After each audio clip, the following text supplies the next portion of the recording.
The English Conqueror, who changed the fate of the Americas in the heart of history. There are men who, even in silence, forever altered the course of the world. Men who needed no crowns to raise empires, nor absolute victories to carve their names into the fabric of time. One such man was an English conqueror, born of wars and dreams, who dared to challenge oceans and empires, forever changing the destiny of the Americas. His story is not made of glory alone, but of blood, tears, and contradictions. It is a saga where every triumph carries the weight of tragedy, and every defeat hides the seed of an immortal legacy.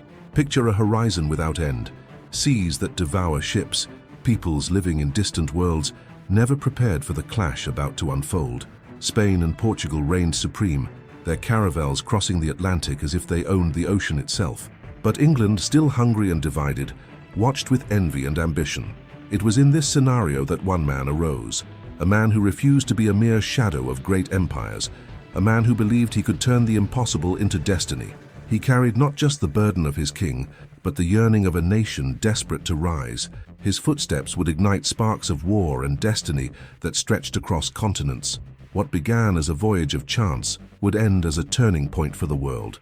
And today his shadow still lingers, reminding us that ambition can shape the fate of nations.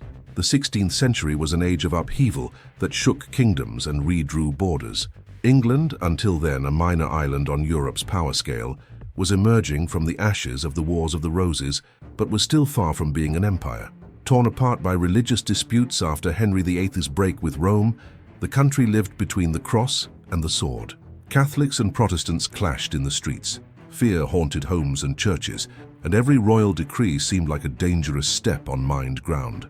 Meanwhile, Spain had risen as the greatest empire on earth, its riches flowing from the mines of Peru and Mexico. Portugal controlled the spice routes of the East, navigating with unmatched precision and daring. France, England's eternal rival, remained a constant threat, and England, small, isolated, hungry for glory. But hunger in history is often the fuel of greatness. In this crucible, voices began to cry out toward the Atlantic. The sea, once seen as an abyss, was beginning to be interpreted as a path. The New World was no longer a myth, it was a promise. Gold, fertile lands, power. For an England cornered by giants, conquest was not only ambition, it was survival. The clash of faith and power made the island a furnace of ambition. Men were forced to choose sides, their lives decided by the color of their prayers. Out of this tension rose the will to prove that England could no longer remain in the shadows, for the Atlantic promised not only wealth, but also a new identity for a kingdom desperate to survive. The man who would change the fate of the Americas was born in this crossfire. His childhood was shaped by the sound of church bells mixed with public executions, by tales of knights who had fought in civil wars, and by the accounts of sailors who braved the sea for distant horizons. Early on, he learned that the world did not forgive the weak, that history remembered only those who dared. As a youth, he turned to the sea. London's ports were laboratories of dreams and nightmares. Merchants, pirates, Spanish and Portuguese sailors filled the docks, each carrying news of lands across the ocean. Listening to stories of golden cities and exotic peoples, the young man realized the sea was more than a frontier.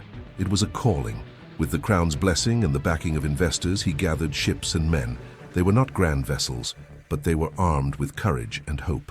Every sailor knew he might never return, but he also knew that if he survived, he would become part of something eternal. The boy of war grew into a man of destiny. His hunger matched the hunger of his nation, and in him, England found its daring spirit. What seemed like reckless ambition was in truth the spark of empire, and his name would echo long after his sails touched foreign shores. The shipyards rang with hammer blows. Vessels were loaded with barrels of water, dried food, powder, and faith. Rudimentary maps would guide the crossing, but more than that, instinct and courage would lead them. Priests and ministers blessed the departure, and the people, gathered at the ports, watched with awe and fear. When the ship set sail, England was left behind like a distant dream. The sun painted the sea red, an omen of blood and destiny. Every wave conquered was a line written in an invisible book, a book only time would complete. Sails swelled like the wings of angels or demons, carrying men into the heart of uncertainty. Mothers wept on the shores, knowing they might never see their sons again, yet hope burned brighter than fear. The Atlantic opened before them, vast and merciless, a trial only the bold could endure. The Atlantic crossing was both hell and wonder. Storms hurled ships against watery abysses. Disease ate away at bodies, hunger drove men mad, and the dead calm of the ocean at times was worse than any storm, but they endured. And one day, a cry cut the wind. Land ahead! The first contact with native peoples was marked by astonishment and curiosity. To the Europeans, these painted men adorned with feathers were both fascinating and threatening. To the natives, the English were specters of iron, bearers of thunder and smoke. So at first gifts were exchanged, fruits for glass beads, water for mirrors, but soon suspicion arose. One wrong gesture, one reckless act, and blood was spilled for the first time on the new land.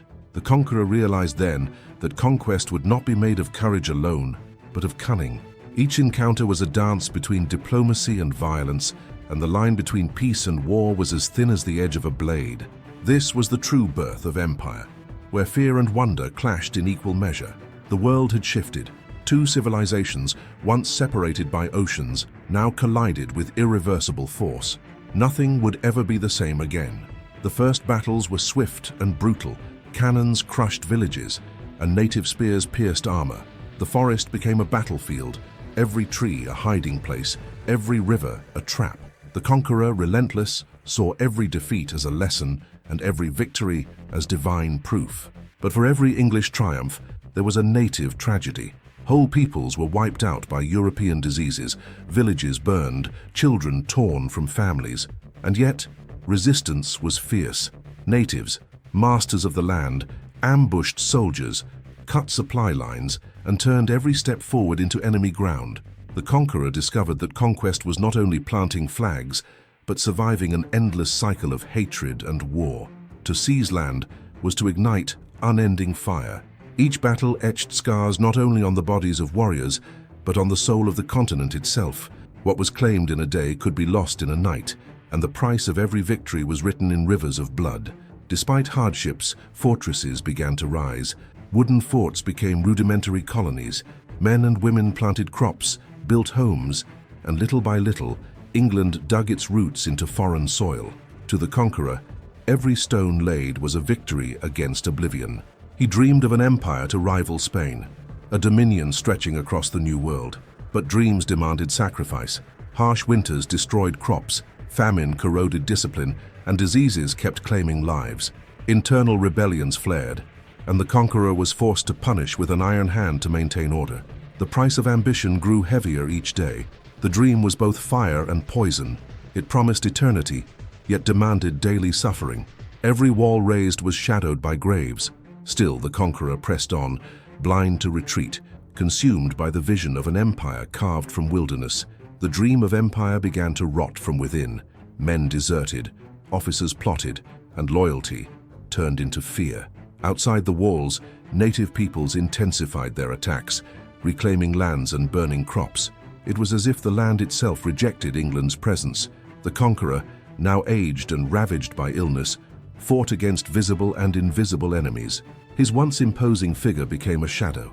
The English crown, distracted by its intrigues and wars, ceased sending reinforcements. The man once hailed as a beacon of hope now seemed condemned to oblivion. The march of empire slowed to a crawl, its weight crushing those who once carried it proudly. What had begun as destiny now resembled a curse. And for the conqueror, every sunrise brought not hope, but a deeper descent into despair. The end did not come with the thunder of cannons or the glory of a final victory. It came like the tide receding silently, erasing everything that had been built. Without supplies, without allies, without strength, the conqueror watched his work collapse. Fortresses fell, colonies were abandoned, and his own life faded into silence. There were no songs, no monuments, only emptiness. His fall was slow, painful, marked by the weight of ambition that had surpassed his own humanity. The empire he dreamed of dissolved like mist in the morning sun. His men scattered, his name whispered in shadows. In the silence of his downfall, he became not a king of lands, but a ghost of history. And yet, his story did not end there. The English conqueror, even in defeat, opened doors that would never close. His audacity proved to England that it was possible to challenge seas and empires. Decades later, other navigators, other colonists, other warriors would follow his path. What he began, others would finish. The New World would never be the same. Native peoples would never be the same. England would never be the same. The Conqueror did not found eternal cities, but without him, English America might never have been. His legacy is paradoxical, glory and tragedy intertwined. To some he was a pioneer, to others a destroyer, but to all he was impossible to ignore. For in daring to cross the ocean and plant his flag on foreign soil, he forever changed the fate of the Americas and of the world. His shadow still lies across history's map, a reminder of what one man's ambition can unleash. Nations rose upon his failures, and identities were shaped by his defiance. His silence became echo, and his fall became foundation. This is the paradox of empire. One man's ruin can become a world's rebirth.